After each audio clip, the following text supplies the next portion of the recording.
Hello, hello, everybody. Welcome back to another episode of the podcast. Today, I want to talk to you regarding maximizing your referrals. Focusing on your referrals and retentions and upsells is a very smart strategy, especially in today's economy and the current economic climate and conditions.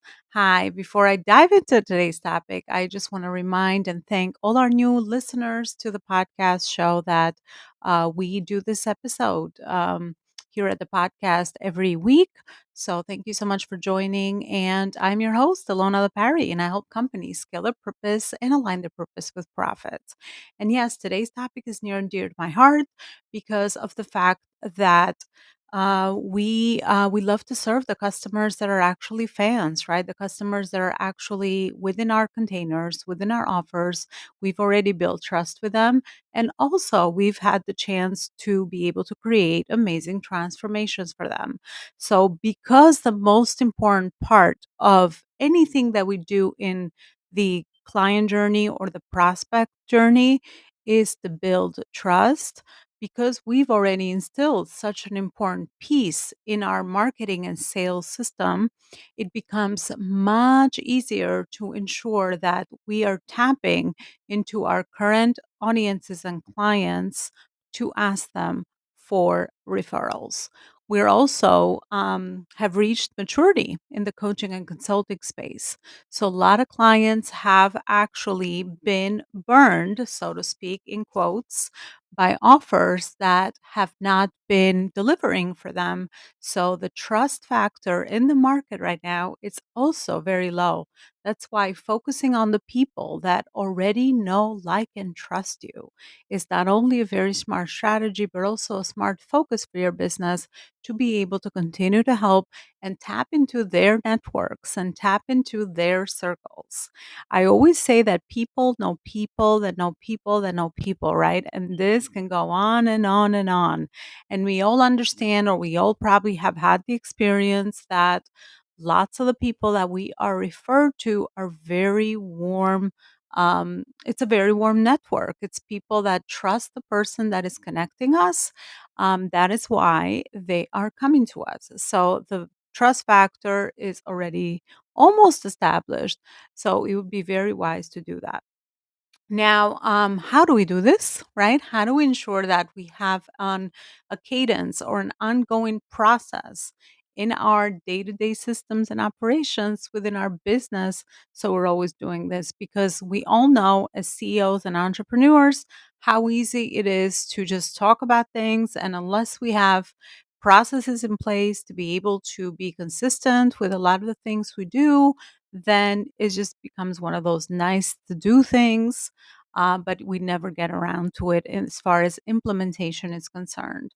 Because we all understand that implementation is where our results are, where magic is, and where our sales are not cash flow. And especially in today's world, I always say companies are always solving two main problems. One is inconsistent cash flow within their sales cycles and companies. And then once they solve this problem, they go on to the second problem, which is scaling, meaning whatever they're doing is no longer sustainable. The business model they're following is no longer sustainable. They're at capacity. They are just dying inside their business. They don't have any more time left, and they don't necessarily know how to get to next level. And I always say, congrats, you've solved the first problem. It's a good problem to have for sure, because most companies don't ever get to the second high level problem, which is scaling. Most companies unfortunately struggle and die within the first problem of they can't generate enough consistent cash flow. So obviously they can't sustain their time and their operations out there in the world as well. Another second thought around before I just dive into the how is the fact that tons of businesses unfortunately are not surviving, right? Tons of entrepreneurs are just throwing in the towel and then trying to find jobs or figure out other ways to supplement their income. And this makes for a great market, right? Because we all know that in winter, when the going gets tough, it's the biggest opportunities because there is less people in the crowd. There's more opportunities for you to be visible, more opportunities for people that are really serious and committed within their mission and vision in their companies to be able to shine, to be able to continue to grow their company, continue to grow to scale, continue to show up, do all the things that we know are really important to growing our companies. So that's another food for thought around this time that we're all dealing with at this time as well, because I hear this very often with tons of clients and the containers that I coach and train, that lots of entrepreneurs again are throwing in the towel, so they're very afraid to enter in the space again. But again, if you love the work you do, I will always take it back to the mission and the purpose. If it's really the way that you feel called to serve other people, how dare you give up on your mission? That's definitely something you want to think about if you are considering, to just throw in the towel and close down your virtual doors or your live doors. Because I always say that companies now are operating in hybrid environments where they are also, some parts of their business are built virtually, but parts of their businesses are also built in the live environments, in the traditional sense of building their companies. So understanding how both connect is really important, and knowing again that this is just, another challenge on the way. And well, most entrepreneurs understand that we're just so used to challenges, right? And just because there's a challenge doesn't mean that we're going to throw in the towel again if it's really something that you're called to do and it's really connected to your purpose. So let's get back to the how. Do we tap into referrals? It would be very wise to structure out a program for your referrals, right? For you to have this built in your customer journey. When customers get a win, they could get a win right away with you, or they can get a win at the end of your container or program. Is very smart to gather the testimonial, of course, but also to ask them who is it that they can connect you with, and to make this very easy for them, whether it's an introduction, whether it's material you have created that they can post on their socials or wherever their networks are, email lists, communities they're part of. The materials that you can put together in your program are really important so that you make it easy for your current clients to be able to refer other people to you. We all know that if you make it hard, and there's definitely hiccups in the system and the process of doing it. Everybody's busy. Once they've, finished with you, usually people are heading on to the next thing. So be very wise to tap into this while it's fresh, top of mind. People are very happy with the results and the transformations, and you can right then and there offer or ask for an introduction for people that, because you enjoyed the work that you did with them and they're such amazing clients, if there would be other people in their circles that they can refer you to, because you only love to work with that high caliber, high quality client. And most entrepreneurs understand the value of always working with quality clients, because I always say that the best client is an educated client, because we do want to ensure that clients are also putting in their part of the agreement, meaning they're implementing. Depending on your container, you can have a done for you container where obviously you do the implementation. But it's always an agreement, right? It takes two to tango, I always say. It's always a partnership. And there's always some level of trust and commitment that goes on from both parties. It's never one person, one man show when it comes to delivering a service. So, understanding how to keep, retain, nurture high quality clients will ensure that they're bringing in high quality referrals, people just like them. So it's important to understand that, that's kind of the way that you would like to also go about the referral space as well. And then when you build your program, it would be smart, again, not only to build the right materials for them to easily share or to be able to connect with you, with someone right away, but also to have incentives, right? And when it comes to incentives, I know there's a lot of noise with this around.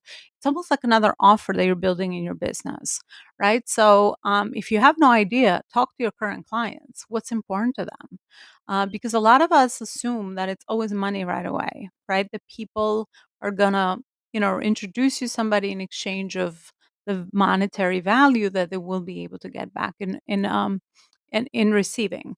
I have found that that's not everything that motivates everybody. Some people just want to be part of your community and want to get extra perks with you. They want to be close to you.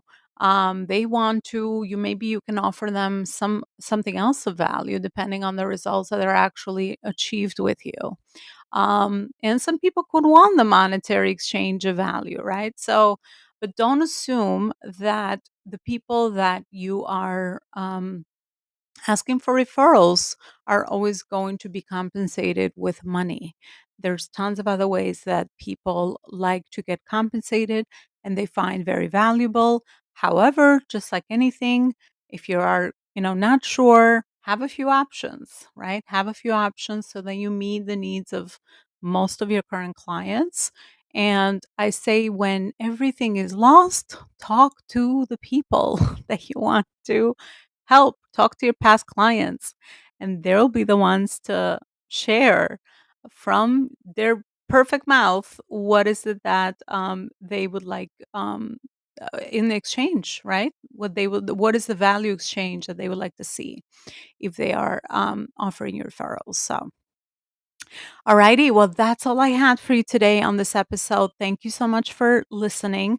I would love to offer you a free strategy call for your referrals. If you're just looking for an audit around what is it that you have built within your current clients and what are some of the gaps with your referral program, let me know. Connect with me beyond this podcast episode. I will share the links to how to connect with me after, and I would love to meet with you and take a look at what you've built and what are some of the things that we can do to instill a really amazing referral program. But beyond that, how to find the gaps that might be missing in your customer journey. Because in your customer journey, it's not only important to deliver the results through your service, to gather referrals, to gather testimonials, but there's also other strategies that you could do to upsell your current clients. And if you are not doing that, you're leaving a lot of money on the table when you have done the hardest job, which is building trust with them. So don't leave money on the table. I'm sure you can use all the funds that you can get, all the cash flow that you can get to be able to reinvest it back in your business and to grow. So, thanks so much for watching. Thanks so much for always supporting the show. Don't forget to subscribe, review, and share with other amazing purpose driven entrepreneurs that need access to this information. Thank you so much as always.